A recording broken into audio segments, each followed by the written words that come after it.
Mahanadi upcoming எபிசோட்ல இங்க விஜய் ஹாஸ்பிட்டல்ல வெளியில கூடவே இருக்காரு. இங்க காவேரி விஜய் வரவே இல்லைன்னு சொல்லி ரொம்ப சோகமா இருக்காங்க. அப்போ கங்கா வந்து காவேரிக்கு சாப்பாடுலாம் ஊட்டி விட்டுட்டு, என்ன காவேரி, என்ன விஜய் பத்தி யோசிச்சுட்டு இருக்கியா? இங்க பாரு, என்னதான் விஜய் வெளியில வச்சுட்டு ஹாஸ்பிட்டலுக்கு போயிருந்தாலும் அதுக்காக எனக்கு தெரிஞ்ச வரைக்கும் ஒன்றா விட்டுட்டு போயிட மாட்டாரு. நான் சொல்லல மட்டும் பரவாட்டி, அவரு உண்மையில உயிரே வச்சிருக்காரு, எனக்கு பார்த்தாலே தெரியும். ஆமா, நீங்களே ஏதாவது ஒன்றா கிளம்ப பண்ணிட்டீங்க, அப்புறம் எப்படி இவ்வளோ தூரம் லவ்வா இருக்கீங்க? அதுதான் எனக்கு ஒன்றும் புரியவே இல்லை காவேரி அப்படின்னு சொல்ல, அக்கா அது எங்களுக்கே புரியலக்கா, நாங்கள் ரெண்டு பேரும் ஒரு கட்டாயத்தில் ஏதாவது மாதிரி கிளம்ப பண்ணிட்டோம். ஆனால் பார்த்தா எல்லாருமே அப்படி தான் சொல்கிறாங்க, நாங்கள் என்ன ரெண்டு பேரும் பல செலவு பண்ண மாதிரியும் அந்த அளவுக்கு ஒரு அண்டர்ஸ்டாண்டிங்காக இருக்காங்க அப்படின்ற மாதிரி எல்லாம் சொல்கிறாங்கக்கா. ஆனால் உண்மையாக சொல்லவா, நான் கல்யாணம் பண்ணிட்டு கொஞ்ச நாள் வரைக்கும் நான் பண்ணுற எதுவுமே அவருக்கு பிடிக்காது, அவர் பண்ணுற எதுவுமே எனக்கு பிடிக்காது. ரெண்டு பேரும் அடியில் அடிக்கடி கிளாஷாக வந்துகிட்டே இருக்கும். ஒரு சில நேரம் எனக்கு வர கடுப்புக்கு இவர் விட்டுட்டு என்ன போயிடலாமான்னு தோணும். அந்த அளவுக்கு என்ன டென்ஷன் ஆக்குவார், ஏற்ற இருக்காரு. ஆனால் அதெல்லாம் எப்படி தான் இந்த அளவுக்கு லவ்வாக மாறிச்சேன்னு எனக்கு ஒன்றுமே புரியலக்கா. இப்போது அவர் இல்லாமல் என்னால் சுத்தமாக இருக்கவே முடியலக்கா. எந்த நேரம் பார்த்தாலும் விஜய் என்ன பண்ணுறாரு, விஜய் எங்கே பண்ணாரு, விஜய் எப்படி இருப்பாரு, அதே யோசனையாக்கா இருக்குது. அந்த அளவுக்கு என்ன ஃபுல்லாக அவர் பக்கம் இழுத்துட்டாரு, மாற்றிட்டாருக்கா என்னைய அப்படின்னு காவேரி இங்கே மூச்சுக்கு மூச்சு விஜய் பற்றி விஷயங்கள அப்படியே காவேரி ஷேர் பண்ணுறாங்க. காவேரியும் அதை அப்படியே உட்காந்து அழகாக ரசிச்சுக்கிட்டு இருக்காங்க. அப்படியே காவேரி சொல்கிறாங்க, ஆனால் உனக்கா இப்போ கூட அவரு அந்த வெண்ணிலாவால தான் அவர் இப்படி போயிட்டு இருக்காரு. வெண்ணிலா மட்டும் வராமல் இருந்தா இருந்தாலும் விஜய் வேற மாதிரி இருப்பாருக்கா. இருந்தாலும் அவர் பக்கம் யோசிச்சு பார்த்தா அவர் பண்ணுறது கரெக்டு தானேக்கா. ஏன்னா அவரால் தானே வெண்ணிலாவுக்கு இப்படி ஆயிடுச்சு, தன்னால ஒரு பொண்ணுக்கு இப்படி ஆயிடுச்சு குற்றம் வச்சதாக்கா அப்படி பண்ணிட்டு இருக்காரு.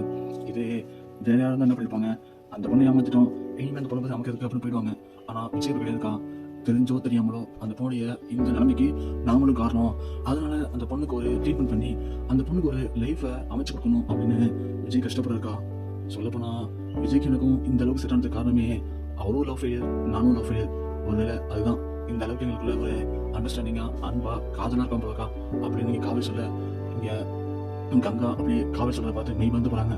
இந்த பக்கம் பார்த்தா நம்ம நிவின் பக்கம் லைட்டா காவேரி மேல இன்னும் கூட அந்த இன்ட்ரெஸ்ட் இருக்கு அப்படிங்கிறது குமரன் பேசும்போது புரிஞ்சுக்காரு. அதனால குமரன் என்ன பண்றாரு, நிவின் அழைச்சிட்டு ஹாஸ்பிட்டல் வராரு. ஹாஸ்பிட்டல்ல வந்ததும் விஜய்கிட்ட, விஜய் என்னாச்சு, இங்கே தான் இருக்கீங்களா, காலையில இருந்து வீட்டுக்கே போலியா? பாவம் காவேரி உங்களை பத்தி நினைச்சு ஃபீல் பண்ணிட்டு இருப்பாங்க, ஃபோன் பண்ணி பேசுனீங்களா அப்படின்னு நீ கேட்க, நிவின் ஒண்ணு அண்ணன் ஏன் இப்போ போய் அதை பத்தி பேசுறாரு அப்படின்னு நிவின் டென்ஷன் பாக்குறான். உடனே விஜய் சொல்றாரு, இல்ல குமரன் ப்ரோ, எப்படியா இருந்தாலும் பிரதர் கண்டிப்பா காவேரி என்ன புரிஞ்சுப்பா, காவேரிக்கு என்ன அவ்வளவு பிடிக்கும். நாங்க ரெண்டு பேரும் ஒரு சண்டையில மோதல தான் ஆரம்பிச்சோம், ஆனா எங்களுக்குள்ள இந்த அளவுக்கு காதல் மலர்னு நான் நினைச்சு பார்க்கல. நான் கூட ஒரு செகண்ட் கூட காவிரியை பார்க்காம கூட இருந்துருவேன். ஆனா காவிரிக்கு என் குரல் கேட்கலன்னா சாப்பிடவே மாட்டான், தூக்கம் கூட வராது. இப்ப கூட பாருங்க எப்படி ரூம்ல வந்து ஃபீல் பண்ணிட்டு இருப்பான். விஜய் என்ன பண்றாரு, சாப்பிடறது இல்லையா, ஏன் ஃபோன் எடுக்க மாட்டாரு அப்படின்ட்டு யோசிச்சு இருப்பா. என்னமோ தெரியல பிரதர், ஹாஸ்பிட்டல்ல சிக்னலே இல்லை, சுத்தமா சிக்னல் இல்லை பிரதர், நான் ட்ரை பண்ணி தான் இருக்கேன், போகவே மாட்டேது. ஏன்னா காவிரி ரொம்ப பாவம் தான் பிரதர் அப்படின்னு சொல்ல, குமரவனே இல்ல பிரதர், நீங்க காவிரி கிட்ட கொஞ்சம் நல்லா பேசுங்க, வெளியே வந்ததுக்கு அப்புறம் சரியா காவிரிட்ட பேசுறது இல்லை போல, காவிரி ஒரு மாதிரி கங்காட்ட ஃபீல் பண்ணிட்டு தான் நான் கேட்டேன், இருந்தாலும் பாவம் தானே பிரதர் காவேரி அப்படின்னு சொல்ல, ஐயோ பிரதர் நீங்க தப்பா நினைச்சிட்டீங்களா, இங்க பாருங்க பிரதர் திரும்ப சொல்றேன், வெண்ணிலாவுடைய நன்மைக்கு நானும் ஒரு காரணம், அந்த குற்றம் வச்சு எல்லாம் வாழ முடியாது, அதுக்காக தான் வெண்ணிலாவுக்காக இவ்வளவு கஷ்டப்படுறேன் தவிர மற்றபடி வெண்ணிலாவுடைய இடத்த இனிமே யாரு பிடிப்பான்னு ஒரு காலத்தை நான் நினைச்சேன் இல்லைன்னு சொல்ல. ஆனா இப்போ சொல்றேன் பிரதர், வெண்ணிலாவை நான் மார்க்கெட் அதுக்கு காரணமே காவிரி தான். காவிரி வந்ததுக்கப்புறம் நான் வெண்ணிலாவே மறந்துட்டேன், வெண்ணிலாவை எப்படி லவ் பண்ணங்கிறதே நான் ஞாபகப்படுத்த முடியல. அந்த அளவுக்கு நான் காவிரியை ரொம்ப டீப்பா லவ் பண்றேன். சொல்லப்போனா காவிரியுடைய தேவதை பிரதர், என்னுடைய உயிர் மூச்சு, மூச்சு இல்லாம இருக்க முடியும் பிரதர், மூச்சுக்கு 3 வாட்டி சொல்லுவாங்களே அந்த மாதிரி தான் என் மூச்சு காத்து ஒண்ணும் காவேரி பேர் தான் சொல்லுது பிரதர். காவேரி நான் அந்த அளவுக்கு லவ் பண்றேன், என் உயிரை வச்சிருக்கேன்.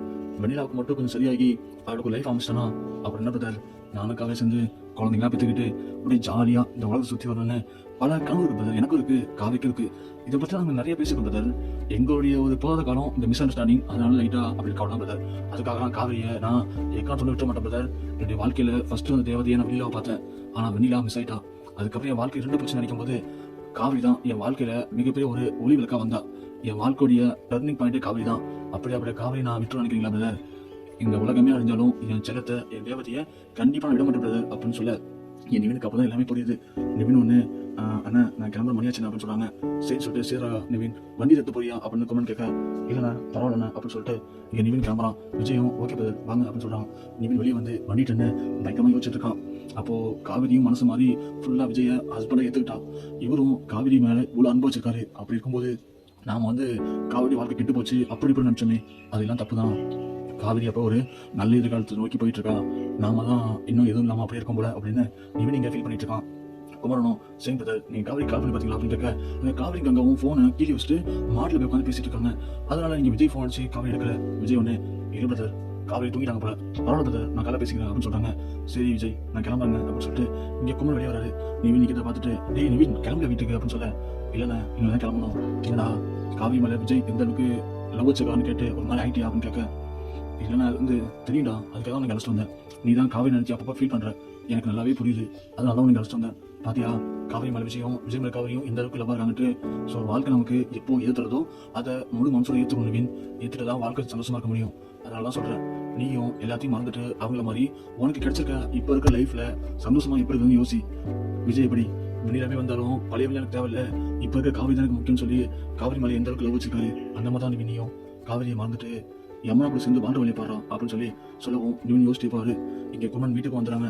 வந்தவொடனே கங்கா கேட்குறாங்க, எங்க போனீங்க விஜய் பார்த்தீங்களா அப்படின்னு கேட்க, ஏன் கங்கா என்னாச்சு அப்படின்னு கேட்கவும், இல்லைங்க பாவம் காவேரி விஜய் நினச்சி ஃபீல் பண்ணிருந்தா அப்படின்னு சொல்ல, உடனே இங்கே குமரன் சொல்றாரு, கங்கா நீ விஜய் நினச்சி ஃபீல் பண்ண வேணாம், காவிரி தாண்டி விஜய் காவிரி மேலே அவ்வளோ உயிர் வச்சிருக்காரு.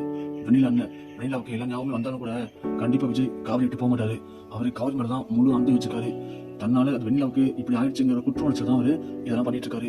வெண்ணிலாவை நல்லபடியாக சரி பண்ணிட்டாரு அப்படின்னா அப்புறம் காவிரி மேலே பழையபடி அவரு முழு அன்போட காதலோட அவருடைய வாழ்க்கையை வாழதான் போறாரு. காவிரி இல்லாமல் அவருக்கு என்னோட வாழ்க்கை இல்லவே இல்லைன்னு சொல்லி அவ்வளோ ஃபீல் பண்ணி பேசினாரு. அதனால காவிரிட்ட சொல்லு பயப்பட வேணாம், கண்டிப்பாக எல்லாம் சரியாயிடும் அப்படின்னு குமரன் சொல்ல, இதை ராகினி ஒழிஞ்சிருந்து கேட்டுறாங்க. ஓ அப்போ விஜய்க்கும் காவிரிக்கு இடையில இன்னும் விரிசல் ஏற்படலையா, என்ன பண்ணலாம் அப்படின்னு ராகினிங்க அடுத்த பிரச்சனையை உண்டு பண்ண யோசிக்க ஆரம்பிக்கிறாங்க.